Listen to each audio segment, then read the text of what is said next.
Hey, what's up you guys? This is Rob from Gay Guy Plays, and today on the rundown we're diving into the thick of it when we jump in head first with the Odonata. Now, I'm sure many of you have already gotten your hands on this one, as the Odonata is your starter Arcwing. Its strong set of defensive abilities allow for a variety of play, whether you want a safe way to get up close and personal or to pick off your enemies at a distance with little to no retribution. The Odonata skill set is a great way to pop your cherry. Now you can pick up the Arcwing quest that will end up rewarding you the Odonata in your codex under the quest tab. On Venus, it'll start you off in an Orokin sabotage mission where you'll have to take down the Lynx. After that, you'll be doing a bit of excavation to dig up the Orokin components, and once you've got them all, you'll need to construct them in the foundry. Which leads to the final mission, but I'll cut it off right there and leave you to having all of your oh shit moments. Unfortunately, Wallet Warriors, this is one that you're going to need to grind through, as you'll not be able to purchase any Arcwings from the market until you finish up this quest. Sorry.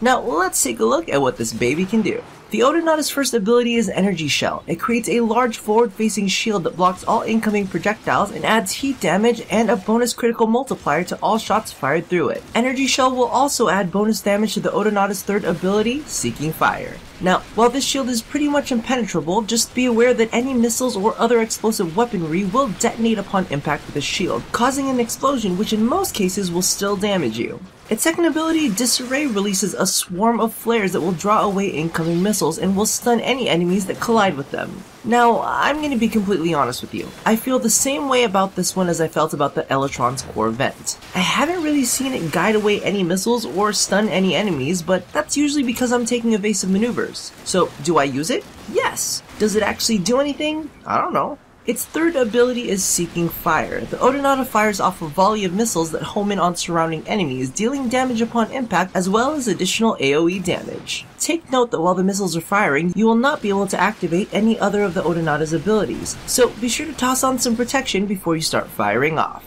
Now, while these missiles do have homing properties, it is not a 100% guarantee that it will strike. So for the best results, be sure that you're at the very least facing in the general direction of your target.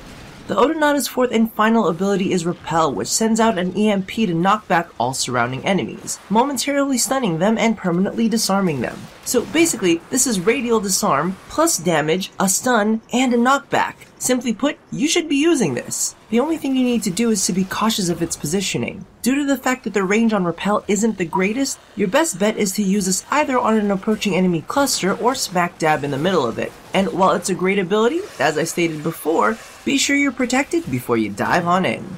So all in all, I think that the Odonata is a great way to start off your Arcwing experience. It has a surplus of defensive capabilities that combine well to empower your offensive capabilities. So whether you want to sit back at range picking off targets using Energy Shell to amp up Seeking Fire and your primary weapon, or if you want to deploy a cloud of flares as you charge in for a Repel so that you can safely engage using melee combat, you can totally do that. And while this is considered your starter Arcwing, I feel that its skill set can definitely shine in the hands of a capable Warframe pilot. Because with a little practice, cherries aren't going to be the only thing this will be popping. So thank you all for watching another episode of The Rundown. Be sure to check out my previous episodes on the Elytron Arcwing and the infamous Limbo. Now, don't forget to do the thing that I asked you to do at the end of every one of these, and as always, stay tuned for more subtle hints to avoid STDs here at A Gay Guy Plays. Fact of the day. Mastery rank 17 does not make you any better at piloting an Arcwing.